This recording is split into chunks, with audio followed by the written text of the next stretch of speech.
Japan attacks Pearl Harbor versus the Korean War. On December 7, 1941, Japanese planes attacked the United States Naval Base in Hawaii. The bombing killed more than 2,300 Americans. It completely destroyed the American battleships. The Japanese had several major aims. First, they intended to destroy important American fleets, thereby preventing the Pacific Fleet from interfering with Japanese conquest of the Dutch East Indies, to enable Japan to counter South Asia without interference. The Korean War was a war between North and South Korea. The war began on June 25, 1950, when the North Koreans invaded South Korea, following a series of clashes along the border. As a product of the Cold War between the Soviet Union and the United States, Korea had been split into two sovereign states. In a close game, the Korean War regained a 3-point lead by being down by 10. These are both global conflicts, but the Korean War had more countries involved in this global conflict, and its impacts had a greater toll on worldwide effects rather than between the US and Japan, like Pearl Harbor. Welcome to the Elite Eight. These teams had shown their perseverance each matchup, but now it's time to see the best of the best play. Most of these 8 teams have demonstrated leadership both on and off the court. Some have shown that all you need is one person to be a leader, and the rest will follow. In the first game, Hitler becoming Chancellor is tipping off against the assassination of Ferdinand. Now remember, Hitler was the underdog in naming of Chancellor. On January 30th, 1933, he was named Chancellor of Germany. Not only did numerous businessmen back Hitler, but the German National People Party. His line of business was to forget politics completely and become a unified state, one that was powerful. Hitler started showing us good intentions by hiring more police. He also expanded the Gestapo and had security under lock and key. The big problem is that Hitler's new squad was made up of Nazis, and they are not afraid to do whatever they need to get the outcome Hitler wants. The assassination of Archduke Ferdinand is a big contender in this match. When a Serb nationalist, Ferdinand, and his wife Sophie were visiting Bosnia, Austria declared war on Serbia. As was expected, the complex web of alliances started as Russia declared war on Austria-Hungary, Germany declared war on Russia and France, and Britain declared war on Germany and Austria-Hungary. World War II had begun, a war that had an incredible impact on countries around the world. Why wouldn't they defeat Hitler becoming Chancellor? The assassination of Archduke Ferdinand versus Hitler becomes Chancellor of Germany.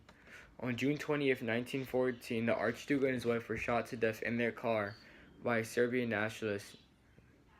These killings sparked a chain of events that would lead to the outbreak of the World War, and being the main cause of the World War.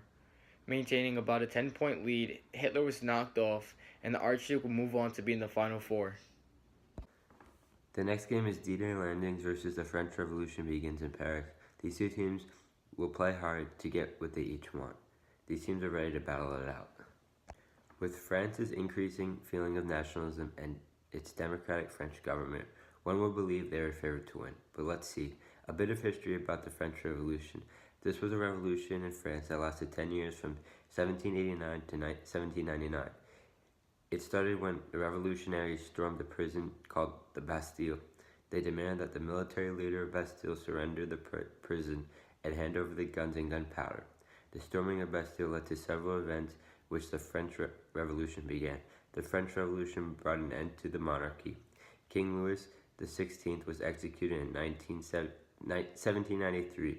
The revolution ended up when Napoleon Bonaparte took power in November 1799. D-Day landings. This team has shown that blood, sweat, and tears are just a small detail to achieve the win.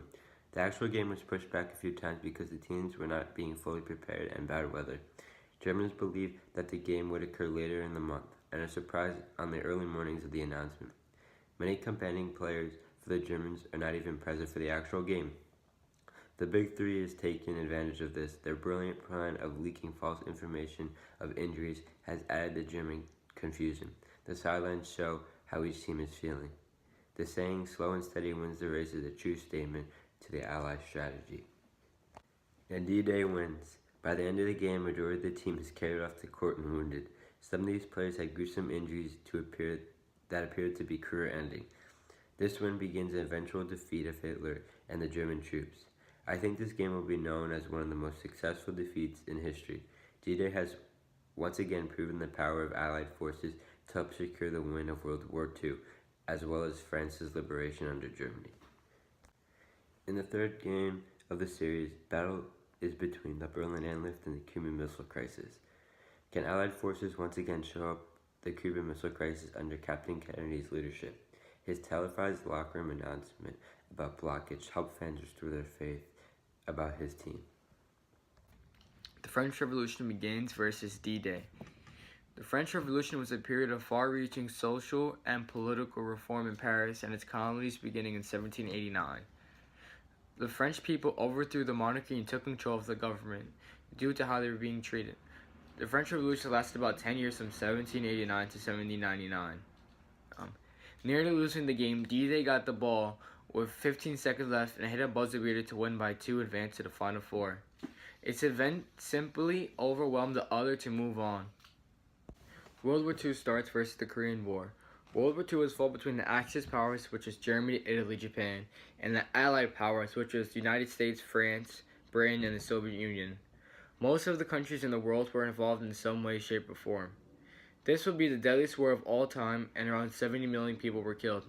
Militarism and the assassination of Archduke was being the main factors of this. The Korean War was a war between North and South Korea that began on June 25, 1950, when the North Koreans invaded South Korea following a series of clashes along their border, or known as the DMZ. The start of a major war simply beat the other war that was just between two countries. Up 13 points with 20 seconds left, it was clear that World War II was going to move on to the Final Four and take on its next opponent. In the last game, the Russians blockaded Berlin so that they could claim it. They did this so people could not get food and goods, and that would leave no choice but the US, Britain, and France to leave the city.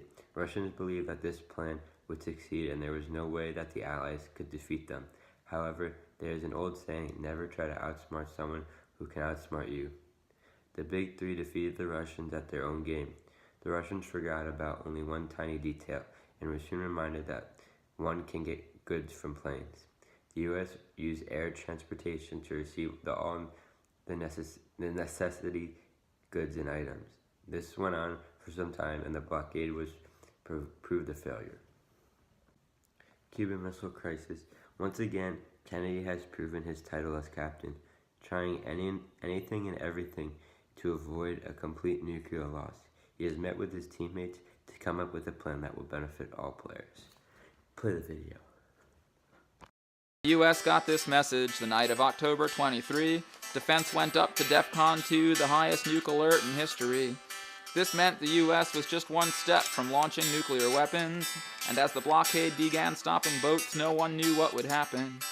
But then a KGB agent named Fomin in the States said, let's just try a peaceful trade before this escalates. Fomin said if the U.S. promised to leave Cuba alone, maybe then the Soviets could promise to take the defensive missiles home. Then Khrushchev tried a different deal to make a missile recall work. He said the U.S. should leave Cuba be and take their nukes out of Turkey. So JFK agreed to never invade Cuba, and he secretly also agreed to take the nukes off Turkish land. That part was kept a secret, so Kennedy could still look tough, but the fact was that both leaders thought things had gone quite far enough. Kennedy died 63, Khrushchev lost power 64, and that was the closest the world has ever come yet to a nuclear war.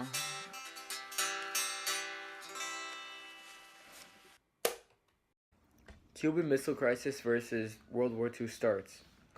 In October 1962, this is the 13-day confrontation between the United States and the Soviet Union, initiated by American ballistic missiles deployment in Italy and Turkey, with consequent Soviet ballistic missiles deployed in Cuba. World War II, also known as the Second World War, was a global event that lasted from 1939 to 1945. Many of the world's powers were involved in this war and resulted in many casualties. With a now 4-point lead, World War II moves on to the championship round. The missiles crisis lacked important details that would have prevailed itself over World War II. D-Day landing versus assassination of Archduke Ferdinand. A day in 1914, the Archduke and his wife were shot to death in their car by a Serbian nationalist. This occurred because a driver had made a wrong turn on the street and they ran into this person, who gunned them down. These killings was what started the World War that began in about early August. D-Day landings, or codenamed Operation Overlord, was a battle begun on June 6, 1914, with about 156 American, British, and Canadian forces that landed on 5 beaches along a 50-mile stretch in heavily fortified coast of the Francis Normandy region. This was the largest seaborne invasion in history. By a near blowout, the Archduke advances to the championship round to take on the start of World War II. This was the start of a world war, and because of this, knocked basically out everything in its path. Who would advance to win the championship? We'll find out. Hopefully, you enjoyed this 20-minute ESPN analysis about March Madness.